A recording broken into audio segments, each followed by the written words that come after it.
지금까지 CBS 두실 라이브 문제는 경제야 바보야 전문가 3명의 고수열전 보셨습니다. 3명의 고수가 미국 경제 전망에 대해서 예측을 하고 이 전망들을 바탕으로 금리에 대해 예측해 봤는데요. 서로 막 겸손하다. 서로 이제 덕담을 나누면서 인사이트를 여러분들이 잘 느끼셨기를 바랍니다.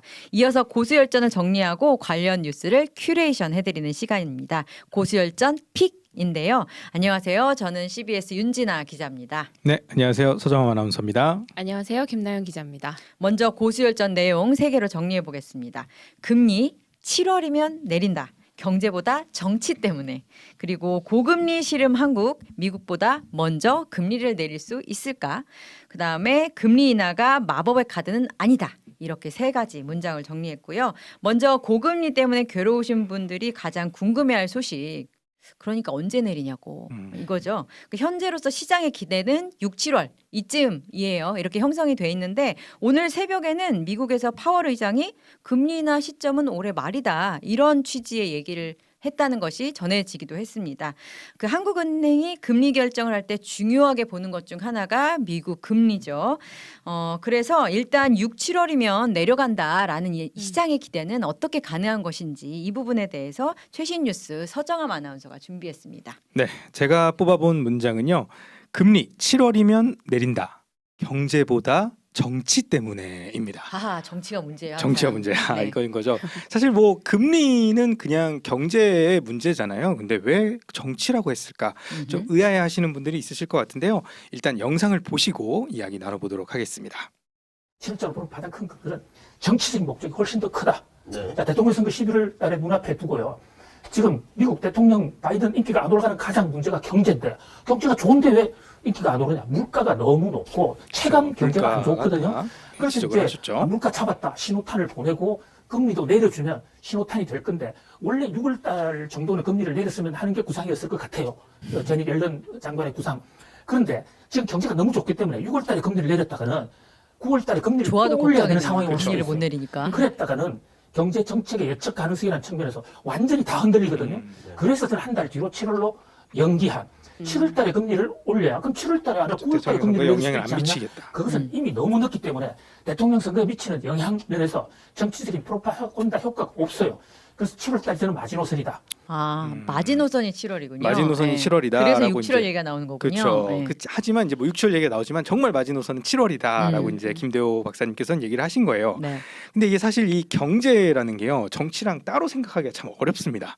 그러니까 오로지 경제적인 상황만 고려해 가지고 금리를 올리고 내리는 게 뭐 맞겠죠. 근데 이 정치적인 상황을 이 눈치를 좀 안 볼 수가 없는 거예요. 그렇죠? 선거가 그렇죠. 그렇죠. 그리고 지금이 또 바이든 정부잖아요. 네. 근데 이제 11월에 대선이 있고 바이든이 트럼프와 재대결이 지금 또 성사가 됐습니다. 네. 근데 거의 박빙일 거라는 예상이 그렇죠. 커요. 그래서 뭐 하나 잘못 삐끗하면 큰일 나는 그럼 겁니다. 트럼프가 그리고 세몰이 중이니까 그렇죠. 바이든은 진짜 목숨 걸고 무슨 걸고 하는 네, 거죠. 금리 내리고 싶을 것 같긴 해요. 그렇죠, 그렇죠. 근데 실제로 바이든이 이 국정 지지율이라고 하지 않습니까? 네. 바이든 정부가 이제 운영이 될 때 요 몇 년 사이에 이제 보니까 이 물가가 굉장히 많이 올랐어요. 그래서 바이든 정부의 그 국정 지지율이 곤두박질을 쳤었습니다.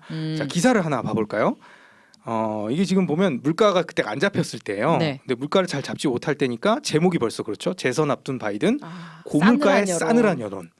미 국민 아. 63%가 물가 정책에 불만이 있다 하고 저 밑에 지지율을 보시면 지지율이 막 내려가고 있어요. 그래도 직무수행 지지율이 그래도 윤석열 대통령보다는 조금 높은 편인 것 같네요. 그렇죠.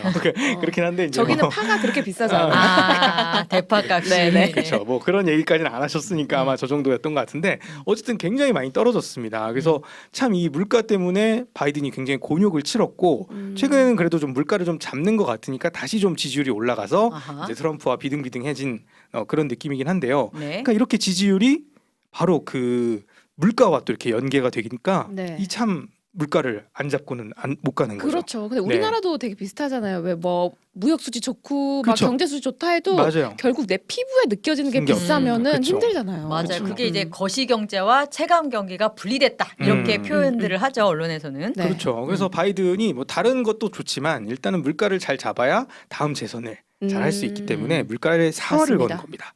근데 이게 금리를 내려야 된다 해가지고 이제 내릴 때가 됐으니까 내린다. 근데 금리를 내리면 어떻게 됩니까? 당연히 이제 시장에 돈이 풀리게 되고 화폐 가치 떨어지고 그렇게 되면 물가는 물가는 오르고. 오르고. 그러니까 이거 잘못해서 또 금리 내렸다가 최악이네요. 그러면. 또 위험할 수 있는 거예요. 그래서 어. 눈치를 본다. 굉장히 어려운 상황이다. 이렇게 보는 거죠. 근데 정책 결정이라는 게 이제 일종의 신호라는 의미가 되게 그렇죠. 강하잖아요. 그리고 시장은 심리인 측면도 되게 강하고 그래서 아예 그냥 금리를 내리는 액션을 좀 과감하게. 왜냐면 트럼프랑 내가 지금 싸우는데 지금 네. 이것저것 갈 때야 이러면서 한번 바이든이. 그냥 바이든이 질러요? 질러서 금리를 내린 액션을 취하면 트럼프였으면 그렇게 했을 것 같아요. 왠지 트럼프는 어, 그랬을 것 그쵸. 같아요. 자신 있게. 트럼프는 막 파월도 네. 막 자른다고 너 필요 없어. 막 이렇게 하잖아요. 예. 사람들이 그러면은 이제 물가가 잡혔나 보다라고 생각할 수 있는 아. 어떤 신호를 줄 수 있지 않을까 이런 생각도 드는데. 오, 굉장히 좋은 생각이에요. 그렇게 음. 생각할 수도 있고 아까 그 김대호 소장님도 신호탄이다. 아. 이런 표현을 썼잖아요. 예, 예. 그래서 이게 참 그렇게 하면 참 좋을 수도 있고 그런 전략도 쓸 수 있는데 그것도 사실 또 쉽지 않은 게 현실에서는 예, 어떤 조건 때문에? 이 PC 물가지수라는 게 있어요. 개인 소비 지출 물가지수인데 이제 보통 우리가 물가지수 하면 CPI를 많이 얘기하잖아요. 네. 근데 이 CPI는 좀 가게에서 직접 지출하는 품목을 대상으로 이렇게 지수를 만든 거고 그러다 보니까 조금 대중적인 물가, 약간 이런 느낌이 있다면 이 PCI는 간접 지출 항목까지 모두 포함해서 약간 이 소비 패턴 같은 걸 좀 보기 좋은 그런 진짜로 돈 쓰는 걸 보여주는 그렇죠. 그런 지수다. 거예요. 네. 그래서 이 보통 이 연준에서는 이 금리를 올리고 내릴 때 PC를 굉장히 많이 네. 참고를 합니다. 저번 시간에도 저희가 그래서 PC 언급을 그쵸. 했었죠. 네, PC는 그래서 이렇게 하는데 미국이 이 연준이 목표로 하는 이 PC 지수가 2%까지 가는 게 이제 목표예요. 네. 근데 지금 한번 자료를 한번 보실까요? PC 상태인가 봐요. 제가 PC 이걸 가져왔는데 지금 영어로 돼 있어서 잘 모르실 것 같아서 제가 이렇게 빨갛게 네모를 잡고 아, 노란색으로 친절해요. 이렇게 줄을 그어놨어요. 네. 그 노란색 줄을 쭉 보시면 네. 이게 지금 5개월치거든요. 2023년 10월부터 네. 가장 최근에 나온 2024년 2월 것까지 아. 이렇게 했는데 2.9, 2.7, 2.6 잘 내려가고 있어요. 네. 2.4. 아. 근데 갑자기 튀네요. 살짝, 이게 3월 살짝 29일 날 올라갔네요. 나거든요. 네, 살짝 올라갔어요. 네. 그러면 이제 보면 이제 물가 잘 잡고 있네. 잘한다 했는데 갑자기 뭐야? 갑자기 왜 올라가? 이렇게 해서 약간 좀 멈칫? 멈칫하는 거죠. 지금 약간 이런 상황이 왔어요. 그래서 이게 물가가 다 잡혔구나라고 이제 안심을 하고 금리를 확 내리기에는 또 약간의 애매하다. 끔찍함이 좀 있다. 그래서 약간 어렵지 않을까. 네. 뭐 이런 이유도 있는 아무리 거죠. 정치에서 그게 필요하다고 하더라도 하더라도, 그쵸. PC 상황을 보니까 음. 그렇게까지 하기는 좀 경제 상황이 녹록진 않구나 네, 이렇게 네. 이해하면 되는 거죠. 네. PC 보여주신 수치상으로는 이게 좀 다시 물가가 오르는 것처럼 보일 수는 있는데 어떻게 보면 물가가 2%대로 또 그렇죠. 잘 유지되고 있다라고 또 생각할 수도 있을 것 그게 같아요. 어디야 그렇죠, 싶다는 그렇죠, 거죠. 그렇죠. 대한민국 입장에서는 사실 되게 부러운 그럼 수치거든요. 굉장히 어떻게 보면 잘 맞고 있는 거예요. 네, 네. 근데 금리 결정하는 연준에서는 PC를 또 중요한 시그널을 본다고 하니까 반응이 어땠는지 궁금합니다. 네, 그렇죠. 근데 이 참 보면 어떻게 보면 잘 그런 시각도 있어요. 그래서 이 파월 의장은 그 PC 발표 3월 29일 날 발표가 났었는데요. 이 다음 날 바로 새벽에 기사가 하나 떴습니다. 이 파월의 발언을 기사로 한 건데요. 기사를 한번 같이 볼까요? 보세요. 파월 2월 PC 예상에 부합. 우리가 약간- 예상했던 거랑 잘한 거야. 그렇죠. 우리 예상해냈어. 좀 멋있지 않아요? 셀프 그죠? 칭찬, 그 셀프 칭찬. 알고 그래 있었어. 알고 있었어. 그래 내가 생각한 대로 됐어. 이렇게 했어요. 그러면 사실 보면 예상에 부합했다는 건 우리 잘하고 있어. 그럼 좋아. 그럼 다음 스텝이 뭐지? 우리 페이스대로 가자. 그리고 아까 금리 인하 내가 옛날에 약속했지? 한번 해볼까? 이렇게 할 수 있는데 그 뒤에 바로 문장 보세요. 금리 인하 서두를 필요 없어. 또 이렇게 얘기를 한 거예요. 그러니까 참 이상해요, 그죠? PC는 자기 예상대로 잘 됐다고 했는데 왜 서두를 필요가 없냐라고 해서 이제 보니까 조금 더 얘기를 들어보니까 아직은 인플레이션이 억제되고 있다는 그 증거들이 조금 더 필요하다. 그래서 그때까지는 서두르지 않겠다 하면서 굉장히 신중한 자세를 보이고 있는 진짜 상황입니다. 신중하네요. 네. 그렇죠. 그리고 이게 사실 파월이라는 사람도 굉장히 부담될 거예요. 왜냐하면 세계의 시선이 그렇죠. 집중되잖아요. 자기가 뭐 한마디 해서 이렇게 막 오르고 내리고 하고 결정하는 거에 따라서 하는데 이 금리라는 게 또 미국 금리잖아요. 미국 금리는 전 세계를 막 좌지우지하는 그런 금리입니다. 그래서 굉장히 여러 가지 요인들을 다 복합적으로 분석을 하고 신중한 자세를 그쵸. 취하고 있습니다. 하지만 우리까지 고려해 주진 않잖아요. 그렇죠. 자기네 나라만 고려하지. 잘 모르죠. 그래서 이럴 우리까지는 거면 우리에게도 투표권을 달라. 그렇죠. 그래서 이제 참 이런 요인들이 참 복합적으로 있고, 네. 그러니까 여러분들이 이제 뭐 금리 인하 시기 같은 거 예상 많이 하시잖아요. 그래서 이제 뭔가 투자나 이런 것들을 하실 때 진짜 중요하죠. 어떤 지표가 좋아졌다고 딱 그렇게 생각하지 마시고 어떤 이 발언들이나 그리고 어떤 뉴스 기사나 그리고 특히 가장 중요한 거 정치적인 음흠. 상황. 어떤 상황이냐. 정치가 굉장히 경제를 또 좌지우지할 수 있으니까 음흠. 그런 것들까지 좀 꼼꼼하게 잘 살펴보시는 게 중요할 것 같다라고 네. 말씀을 드리고 싶습니다. 올해는 특히나 그 정치적인 상황이라는 게 그쵸. 상당히 큰 변수로 미 대선이 큰 대선이 최고예요. 있으니까. 네, 네, 정책 네. 금리에 작용할 수 있다. 이 네. 말씀을 서장호 아나운서가 해준 거고요. 그렇다면요, 우리는 어떨까요? 미국이 내려야 우리도 내릴 수 있는 거 아니야라는 생각도 드시고요. 근데 GDP에 버금가는 가계부채를 우리가 갖고 있다고 지난 시간에도 말씀을 드렸잖아요. 그 고금리에 시달리는 수준이 우리가 장난이 아닙니다. 장난이 아니죠. 네, 네. 미국의 경우에는 사실 올라도 버틸 수 있는 게 대부분이 고정금리로 집 살 때 빌린대요. 아, 좋겠네요. 근데 우리는 주위에 고정금리로 돈 빌렸다는 사람 본 적 있어요? 아, 미치겠어요. 저 없죠. 변동금리 때문에. 아, 다들 변동금리 어. 울고 웃고 막 너무 이러잖아요. 올랐어요. 이런 내 상황이다 마음이 보니까 진짜 속은 같이 느낌이에요, 속은 변동되는 느낌. 느낌이야. 그렇죠. 다 같이 그런 상황이다 보니까 우리는 좀 체감할 수 있는 게 이 금리 이 변화가 좀 더 뭐랄까요? 타격이 큽니다. 맞아요. 타격감이. 그래서 이 부분은 김나연 기자가 준비했습니다. 도대체 우리는 부분 네, 우리는 제가 준비한 문장은요. 고금리 씨름 한국, 미국보다 먼저 금리 내릴까입니다. 내려주세요. 내리면 좋죠 뭐. 우리 기준금리가 지금 우리나라가 3.5%고 미국이 5.5%잖아요. 네. 근데 과거에부터 계속 이래 왔던 거는 아닙니다. 한미 기준금리 추이 자료를 한번 같이 보실게요. 네. 이 자료를 보면은 2022년 상반기까지는 빨간 그래프 한국이 그래요. 더 앞섰네요. 위에 있어요. 네. 미국보다 한국 기준금리가 더 높을 때가 있었습니다. 어. 그랬던 때가 있었어? 하시는 분들 계실 거예요. 근데 2022년 하반기부터는 그래프가 바뀌었죠.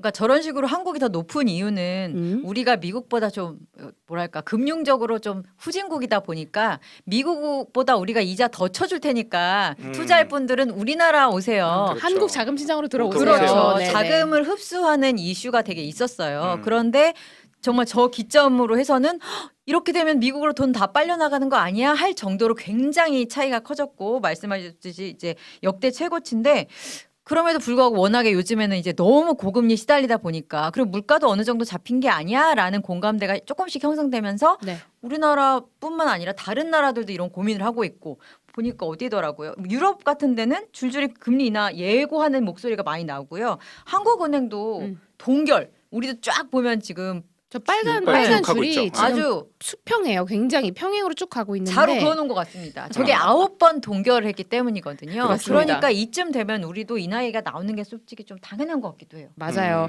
그러니까 세계 중앙은행들이 다 금리 언제 내리지 하면서 내리긴 내려야 할 텐데. 눈치를 보고 있어요. 네. 그러니까 야, 누가 먼저 내릴 것이냐, 그렇죠. 누가 먼저 이제 스타트를 선방을 날릴 것이냐, 그렇죠. 이걸 지금 싸우는 건가요? 네. 고민하고 스타트를 있는데 끊는 게 중요한 거죠. 맞아요. 스타트를 끊는 나라는 스위스입니다. 아하. 오. 네, 주요국의 기준금리 인하 자료를 보시면요, 정책금리를 스위스가 0.75%에서 1.75%에서 1.5%로 0.25% 포인트 인하했고요. 이유는 간단해요. 물가 상승률, 스위스 물가 상승률이 2%대로 지금 잡히고 있거든요. 잡혔으니까 내렸네요. 그러네요. 부럽습니다. 네. 상황이 잡혔기 좋으니까. 때문에 음. 잡혔기 때문에 이제 낮출 수 있었던 거고, 중남미 지역 2위 경제국이죠. 멕시코가 뒤를 이어서 기준금리를 11.25%에서 10.75%로 3년 만에 인하했습니다. 그런데 보면 브라질, 멕시코 높죠. 저쪽은 금리가 아주 높아요. 우리도 생각해 보면 과거에 응. 저축해가지고 돈을 모았다 이런 맞아요. 사람들 이런 시대가 있었잖아요. 많았어요. 맞아요. 아, 맞아요. 멕시코랑 브라질이 우리의 딱 그 시대 시점인가 보네요. 맞습니다. 자금을 이제 모아서 기업에 빌려줘야 되니까 좀 이자율 높게 치는 그 단계인가 보네요. 네, 그리고 금리 인하 밑에 보시면 금리 동결한 나라들도 적지 않습니다. 아하. 주요국들 대부분 다 들어가 있죠. 네. 미국 들어가 있죠. 호주, 영국, 러시아, 중국까지 기준금리 동결을 선언을 했습니다. 근데 저것만 보면요, 이제 주요국들이 슬슬 기준금리를 이제 내리는 분위기고, 뭐 미국도 6월에 뭐 인하한다, 뭐 이런 얘기도 있고 한데 우리나라도 좀 빨리 움직여야 되는 거 아닌가요? 조금 전에 보신 그 고수 열전에서 네. 김영익 교수도 미국보다 앞서서 이제 서정함 아나운서 비슷한 의견을 줬죠. 저 소수 약간 의견, 네. 소수 의견. 소수 의견이라니. 금리 먼저 후계자입니다, 제가. 금리를 미국보다 먼저 내려야 된다. 어. 해당 내용 지금 함께 같이 보고 오실게요. 근데 제가 만약 금리를 결정하는 이체 있다면은 네. 저는 먼저 내리고 싶어요. 우리 실제 지표는 지금 그래서 금리 지표 닥터둠 밑에 얘기가 있거든요. 나오는 거예요. 예. 예, 그리고 우리 물가 상승 지금 3% 뭐 안팎 유지하고 있지만은 저는 하반기에는 2% 초중반대로 떨어지리라고 보고 있습니다. 네. 그만큼 확실하게 우리 수요가 하시네요. 위축되고 있다는 거죠. 네. 마찬가지로 테일러 준치 이런 거 추정하면은 지금 적정 금리가 한 2.9%, 2.9%. 이 정도 나오고. 근데 우리나라 지금 3.5%. 그런데 네. 우리가 먼저 금리를 인하하면은 돈이 유출될 거 아니냐. 네. 그런 우려가 많죠. 근데 작년, 재작년에도 우리 금리가 미국 금리보다 낮았지 않습니까? 그렇습니다. 근데 돈이 빠져나갈 것이라고 그러는데 우리 주시장으로 돈이 들어왔었다면 채권 시장으로 돈이 작년에 거의 14조 원 순 맞습니다. 유입됐었어요. 오히려 네. 들어왔죠 그때는. 근데 네. 채권 시장 같은 경우는 미국 사람들 우리 채권 별로 가지고 있지 않습니다. 네. 우리 채권을 가지고 있는 거 국가별로 보니까 국가별로는 발표하는데요. 아시아계 자금이 한 72% 정도 됩니다. 아시아계가 있으니까 그럼 괜찮다. 나머지 유럽계 자금들, 미국계 자금 별로 없다는 거죠. 네. 그러니까 생각해 보면 우리가 홍콩, 싱가포르, 특히 일본보다 금리 훨씬 높고요. 독일, 프랑스보다 우리 금리가 더 높아요. 그렇죠. 예. 이런 자금들이 빠져나갈 이유가 없다는 겁니다. 네, 김영익 교수가 한국이 미국보다 기준금리를 선제적으로 내려야 한다. 이유는 두 가지다. 이렇게 설명을 해줬는데요. 우선 첫 번째는 고금리 때문에 우리나라 수요가 지금 지지부진하다. 네, 이거 첫 번째 이유로 들어줬고요. 두 맞아요. 번째는 사과를 못 사 먹고 여전히 비싸죠. 이건 고물가긴 하지만 그쵸. 여하튼. 네, 두 번째는 한은이 기준금리를 내려서 그 한미 금리 차가 더 벌어지더라도 국내 금융시장에서 자금이 빠져나갈 우려를 크게 걱정하지 않아도 된다. 음흠. 네, 그런 이유를 들어줬습니다. 그래서 한은에서도 금리를 동결할 때마다 기자들이 하는 질문이 아니 그럼 미국이랑 금리 차가 이렇게 많이 나는데 돈 안 빠져나가요? 이 문제를 9번 동결하는 내내 했어요. 얘기했어요. 왜냐하면 차이가 많이 나니까. 왜냐하면 그럴 때 미국에서 올리고 있었거든요. 근데 그럴 때마다 한은 총재는 괜찮다 이렇게 얘기를 하긴 했어요. 9번 내내. 그럼에도 불구하고 계속 얘기가 나왔던 이유는 아니 이거 처음 보는 금리 차인데? 그렇죠. 라는 어떤 공포심이 있는 거거든요. 그래서 이게 더 벌어지게 되면 먼저 내려서 더 벌어지게 되면 또 그 질문이 나오는 거예요. 진짜 괜찮은 거 맞아요? 공포에 질려서. 맞아요. 지금 사실 2%포인트 차가 역대 최대치거든요. 음. 근데 만약에 여기서 우리나라가 먼저 내려요? 그러면 그 역대 최대치를 한 번 더 경신하는 셈이 되는 거란 역대 말이죠. 최대대대대치. 맞습니다. 근데 그래서 그런지 몰라도 미국이 금리 인하를 한 다음에 그 다음에 우리나라가 인하하면서 따라가는 모양새를 취할 것이다. 라는 게 시장의 지배적인 의견입니다. 그게 대세 의견. 다수 의견. 네, 다수 의견이죠. 소수 의견. 소수 의견. 이유는 한 세 가지 정도 되는데요. 첫 번째는 한미 금리 차. 윤진아 기자 말씀하셨던 것처럼 좀 그게 부담은 맞고요. 두 번째로는 우리나라 물가 상승률은 2%대가 아니라 아직 3%대 머물고 있기 때문에 조금 시기상조다. 네, 이런 의견도 있고 세 번째로는 기준금리 내렸어요. 가계부채 폭등하겠죠? 부동산 움직일 겁니다. 네. 자, 그러면 이게 또 불안해지잖아요. 부동산 음, 시장이. 자, 그런 우려가 있어서 미국이 먼저 내리고 한국이 따라가는 모양새를 취할 가능성이 높다라는 게 이제 지배적인 의견입니다. 알겠습니다. 그러니까 미국이 이제 내려야 우리도 따라 내린다. 뭐 지금 이렇게 말씀하셨는데 네. 아까 요즘 분위기로 봤을 때는 뭐 미국이 아까 기준금리 6월이라고 했는데 좀 더 밀어줄 수 있다. 그럼 우리나라도 같이 밀어질 수 있다. 이렇게 봐야 되는 건가요? 더 맞습니다. 밀어지는 거예요. 6, 7월에서. 맞습니다. 이제 그렇군요. 방금은 아니죠. 오늘 나온 아주 따끈한 뉴스인데요. 우리나라 시간으로 오늘 새벽 그리고 현지 시간으로는 3일에 미국 CNBC 인터뷰에서 미 연준 의장인 제롬 파월이 이렇게 얘기를 했습니다. 6월이 아니라 올해 말 기준, 네, 올해 말 기준금리를 인하할 가능성이 높다. 네. 트럼프 편에 선 건가요? 그러면 약간 그렇게 볼 대통령이 수도 있겠네요. 바뀐다는 얘기가 있던데. 네. 거기다 한 표를 던진 걸 수도 있겠는데 그렇군요. 6월 금리 인하는 그래서 실질적으로 조금 더 가능성은 낮아졌다라고 보시면 될 것 네. 같아요. 덕분에 이제 한국은행도 그렇게 서두를 필요는 없어졌습니다. 한은이 금리 인하에 서두를 필요가 없었던 이유가 이거 말고 사실 또 있어요. 수출 증감률 현황 자료를 함께 보실게요. 지난달 수출이 전년 대비 3.1% 증가했습니다. 어허. 네, 그래서 그래프상으로는 약간 내려온 것처럼 보일 수 있는데 이게 증가율이기 때문에 증가는 했다. 그 네, 위에 증가는 괜찮은 했다. 거죠. 네, 네. 증가는 했고요. 그다음에 작년에 비해서 증가한 거다. 네. 맞습니다. 그리고 6개월째 수출 증가세를 이어가고 있는 상황입니다. 아, 경기가 나쁘지 않다는 의미죠. 오히려 좋다고 얘기할 수 아하. 있을 정도고요. 무역 수지 역시 10개월 연속 흑자를 지금 달성 중입니다. 음. 경기 지표 나쁘지 않아서 금리 인하가 그렇게 한국은행 입장에서는 급하지는 않은 상황이에요. 그렇군요. 거기다가 경기가 좋으니까 굳이 금리 인하 안 해도 돼. 플러스. 네. 그다음에 유가가 지금 꿈틀거리고 있거든요. 아. 오르고 있다는 의미로.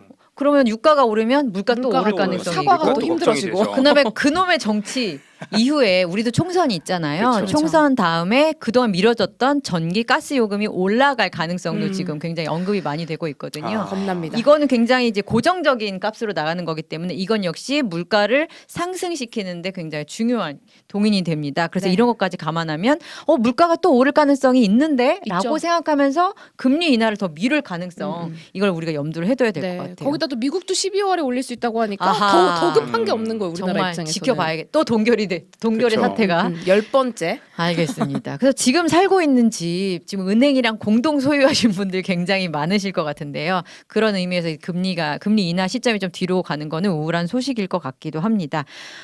근데 금리를 떨어뜨리면 경기에 활력이 생기고 주가가 오른다. 그런 사실 약간 우리가 뭐라고 해야 공식처럼? 될까요? 공식. 음. 경제학 언론책에서 본 것 같은 그런 얘기. 이해 안 이게 되고 외우고.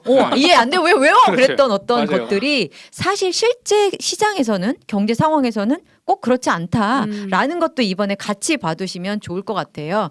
경제에 영향을 미치는데 금리 결정이 과거만큼 그렇게 영향이 있는 팩터가 아니다라는 얘기인데요. 한번 제가 그 부분은 정리해봤습니다. 금리 인하가 마법의 카드는 아니다라는 건데요. 저는 바로 그 지금 고수열전 내용 보고 갈게요. 금리가 떨어지더라도 우리 경제가 나쁘고 소득이 떨어지면 집 살 돈이 없다는 거죠. 네. 그리고 주가라는 것도 금리가 떨어지면 물론 주가가 오르죠. 근데 주가를 결정하는 기본 요인이 금리와 기업 수익 증가율 아닙니까? 금리가 떨어지더라도 경기가 나빠가지고 기업 수익률이 더 떨어지면요. 주가도 떨어집니다. 지금은요 거시 경제 등 경제 정책적인 수단 못지않게 자본 시장에 미치는 영향으로서는 AI를 얘기하지 않을 수가 없는데요. AI를 이게 지금 AI가 그 자체만이 아니라 산업의 환경을 바꾸고 있기 때문에 수요를 엄청나게 늘릴 거예요.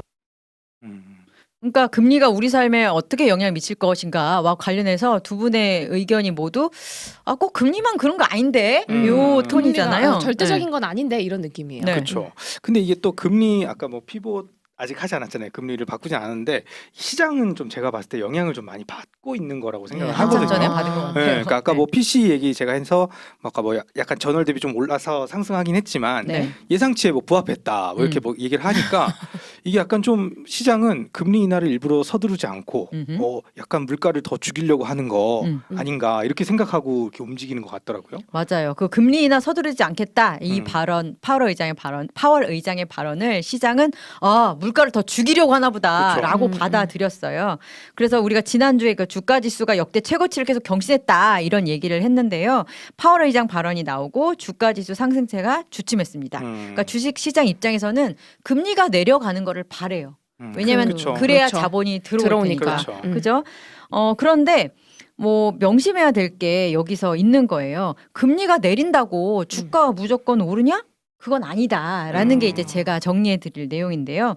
그 무조건 반대 방향이 아니라는 겁니다. 이 두 개가 사실 일본의 케이스를 꼽을 수 있을 것 같은데 일본의 경우에는 마이너스 금리까지 갔었잖아요. 네. 그렇죠, 그렇죠. 그런데 그럼 주가 주가가 엄청 막 올랐어야지. 올라야 되는 건데. 난리 났어야죠. 슬프게도 그렇진 않았죠. 그쵸, 그쵸. 네, 근데 최근엔 또 오르고 있어요. 네.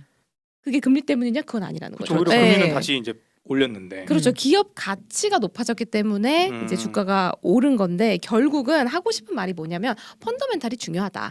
맞아요. 네, 기업 네. 경쟁력이 중요하다. 그래야지 주가가 오르는 거다. 이겁니다. 금리가 절대적인 마법의 카드는 아니라는 건데요. 네. 실제 어땠을지 한번 그 금리의 마법의 카드 여부를 한번 볼게요. 미 금리랑 S&P 지수를 비교한 거거든요. 그러면 지금 보면 어때요? 지수가 막 올라갈 때 네. 미 금리도 올라갈 때가 있어요. 그렇죠. 그죠? 그리고 지금 사실 저 파란 줄이 쭉쭉쭉쭉 올라가면 네. 그 빨간색은 네. 지금 파란색이 지금 S&P 지수거든요. 네네네. 그러면 저게 쭉쭉쭉쭉 올라갈 때 금리는 빨간색이 쭉쭉쭉 내려가줘야 된단 네, 말이죠. 반대 방향일 것 같잖아요. 그런데 뭐 크게 상관이 없어 보이는데 그러게요. 이런 별로 생각이 연관성이 없어 보이는. 네, 네, 들죠. 그리고 지금 뒤쪽으로 오면 올수록 최근으로 오면 올수록 파란색도 높고 빨간색도 높고 빨간색도 높고 금리도 높고 경기도 좋다, 주가도 좋다 이렇게 이해하면 될 것 같아요. 그러니까 금리와 주가가 반대 방향이다라는 것은 우리가 상식처럼 알고 있지만 반드시 그렇지도 않다. 그래서 주식시장이 금리 내릴 거야라고 기대하면서 막 주식시장이 막 변동을 하고 있지만 사실 그게 실제로 그렇지는 않다. 네. 자본이 그렇게 흘러가진 않는다 이 말입니다. 이런 식으로 우리가 기존에 갖고 있던 이제 시장의 기대, 네. 경제 상식이랑 다르지 않다는 얘기가 그 상당히 많은데 그 중에 또 제가 대표적인 거를 10년물 미국 장기 국채를 갖고 와 보려고 해요. 요즘에 미국 장기 국채 투자와 관련해서 기사가 되게 많더라고요. 그래서 예를 한번 이걸로 들고 와 봤는데 원래 10년짜리 미국 장기 국채는 경기 전망을 바라보는 지표로 쓰였어요. 그러니까 10년이니까 네, 돈을 그렇죠. 시게 묶어두는 거잖아요. 되게 그렇죠, 오랜 그렇죠. 기간 동안. 그러다 보니까 경기 침체가 예상되면 내가 기업 주식을 사느니 그냥 나라는 안 망할 거니까 미국 안 미국 망하니까. 10년짜리 국채를 사서 그냥 이자나 받지 뭐. 그러는 거예요. 그러니까 원하는 사람이 많아질수록 채권 가격은 오릅니다.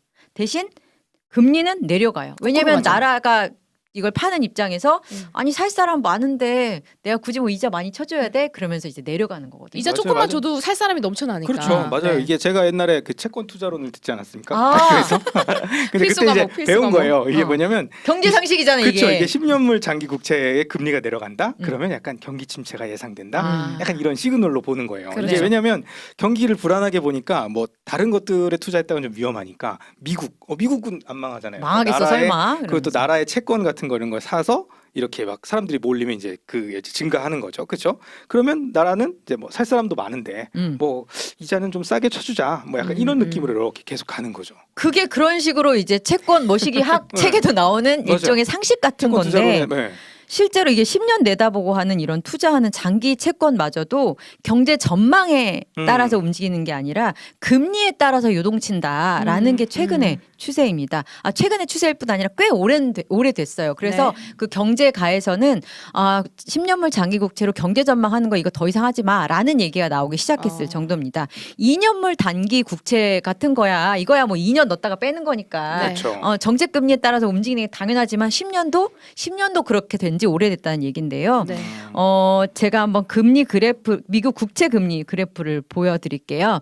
이게 보면은 10년 국채물이 파란색이고 미국 정책 금리가 이제 회색인데요. 보면 거의 비슷하게 가요. 뭐지? 아예 비슷한데 지금 회색이 정책 금리가 우리가 말하는 고금리 시대 쫙쫙쫙쫙 올라가잖아요. 네. 네. 그때 얘기가 물가가 이러니까 금리 올릴 것 같아 얘가 드니까 미국 채 10년물엔 이미 반영이 돼서 오르기 시작한 거예요. 그래서 사실상 이건 같이 간다고 볼 수 있을 정도로 그쵸. 10년물조차도 금리에 따라 요동친다라고 이해를 하시면 됩니다. 이게 최근의 경향이다. 네. 이렇게 보면 될 것 같습니다.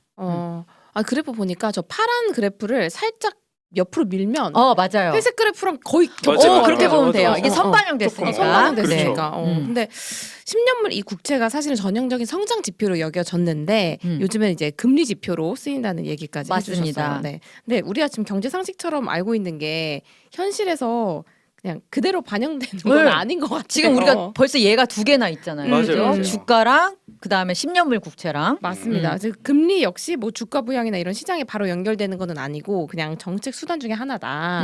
시장에 진짜로 영향을 주는 거는 펀더멘탈이다. 따로 그렇죠. 있다. 네, 따로 있다. 여러 가지 산업 변수를 변화. 봐야 된다. 맞습니다, 맞습니다. 무조건 그렇다고 금리를 무시하란 말은 아닙니다. 그렇죠. 금리는 중요해요. 예. 원 오브 댐인다. 요즘에 근데 금리에 대해서 너무 관심이 집중되니까 금리가 꼭 무슨 마법의 카드인 것처럼 시장이 좀 바라보는 경향이 있어서 저희가 그래요. 이제 이렇게 준비한 거거든요.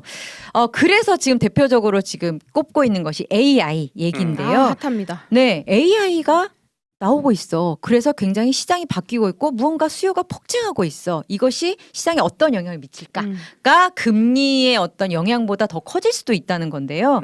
블룸버그 산하의 블룸버그 인텔리전스라는 경제 연구소가 있습니다. 여기서 이제 뭐 보고서를 되게 많이 내는데 그중에 AI 시장 규모에 대해서 보고서를 낸 적이 있어요. 10년간 매년 42%씩 이 시장이 확장될 것이다라는 겁니다. 이미 22년 기준의 AI 시장 규모가 대략 $400라는 걸 감안하면 10년간 30개 넘게 커진다는 거예요. 그러면 지금 2032년에는 거의 100 105조 원. 우리 돈으로 그렇게 와. 되죠. 와. 지금 화면 보시면 이런 식으로 보고서들을 굉장히 되게 많이 내고 있어요. AI 그러네요. 시장이라든지 산업에 미치는 영향에 대해서. 그런데 지금 말씀드린 105조 원이 되네? 이것조차도 약간 보수적으로 잡았다라는 그것도 게 별로 있어요. 안 쳐준 거다. 네. 그러니까 그랜드 뷰 리서치라고 미국의 글로벌 리서치 회사가 있는데 여기 조사에 따르면 전 세계 생성형 AI 시장 규모가 22년 13조 1천억 원에서 연평균 여기는 34.7%씩 성장한다고 봤습니다. 와. 와, 2030년 되면은 거의 뭐 141조 원이 넘게 되겠네요. 그러니까 맞아요. 액수의 차이는 와. 있지만 결국은 이 성장률이 엄청 폭발적일 것이다. 라는 건 다 동일한 것 같아요. 우리도 돈이 있으면 AI와 관련해서 투자를 할 텐데 그래야 될 텐데. 이게 시장 하나가 30에서 40%씩 커진다는 것의 의미는 엄청난 거죠. 어마어마한 엄청난 거잖아요. 산업이라는 거죠. 그죠? 네. 그러니까 증기기관, 그다음에 인터넷 발명, 또 스마트폰 이런 식으로 이제 비약적으로 발전한 변곡점이 있었잖아요. 그 다음 게 AI인데 이 AI가 가져올 변화의 수준은 앞선 것에 굉장히 능가하는 수준일 것이다라는 게 이제 최근에 나오는 보고서들의 주요 내용입니다. 코로나 이후에 고금리에 시달리다 보니까 과연 금리 인하 시점이 어디냐? 도대체 정말 언제 너무 그쵸. 힘이 든다. 이런 분들 더 모르겠어요. 못 빠지겠어요. 지금 변수가 너무 많은 것 같아요. 그러니까 계속 말이 달라지고 저는 사실 파월 의장한테 불만이 많습니다. 맨날 다른 것 같아요. 메일을 맞아요. 좀 보내세요. 네. 네. 그러니까 금리가 내려가더라도 근데 그 모습이 과거와는 다를 수 있다. 금리를 내렸더니 이렇게 됐다라고 했던 게 과거의 문법에 따르면 안 되고 이제는 다양한 변수들까지 고려해서 우리가 봐야 된다라는 얘기가 네네. 돼요. 그죠? 네. 콩 심은 데 판날 수 있을 것 같아요. 그러니까 맞아요. 그거 되게 좋은 비유네요. 네. 그러니까요. 또 토지력 뭐 어쩐지 봐야 되고 우리가 그렇죠. 그런 걸 네, 살펴보면 여러 될 것 가지를 다 봐야 같습니다. 된다는 얘기죠. CBS 문제는 경제 바보야 고수열전에 이어서 이제 고수열전 픽까지 여러분 함께 하셨습니다. 그 다음 시간 목요일에는 이 시대에 또 없는 자들의 주요한 화두 엄청 재밌을 것 같아요. 비트코인. 누가 비트코인. 오시죠? 에 대해서 얘기하는데요. 그 김광석 교수는 계속 진행을 하시고 네. 오태민 교수, 더 그레이트 비트코인. Great Bitcoin. 이거 저자세요. 강왕국 작가, 할투. 할투. 저 할투 구독자. 팬덤이 아. 엄청나시더라고요. 이거 엄청 재밌는 인사이트도 분이에요. 엄청나시고. 네. 그리고 비트코인에 대해서 사람들이 부정적일 때부터 굉장히 오랜 시간 맞아요. 이것의 가능성에 대해서 10년 넘게. 네, 얘기했던 분들이라 통찰력이 남다를 것 같거든요. 그래서 최근에 비트코인 가격이 굉장히 오르면서 관심이 높아졌는데 요즘 또 살짝 내려갔더라고요. 근데 관심이 굉장히 높아졌을 때 비트코인이 무엇이냐부터 알고 싶은 분들, 그 다음에 그럼 나는 투자를 어떻게 해야 돼?까지 대답을 해줄 계획이니까요. 너무 좋아요. 여러분 다음 주 목요일 2시에도 오셔서 고수열전, 그 다음에 저희가 하는 고수열전 픽까지 이어서 들으시기 바랍니다. 오늘은 여기까지 할게요. 안녕히 계세요. 네, 고맙습니다. 고맙습니다.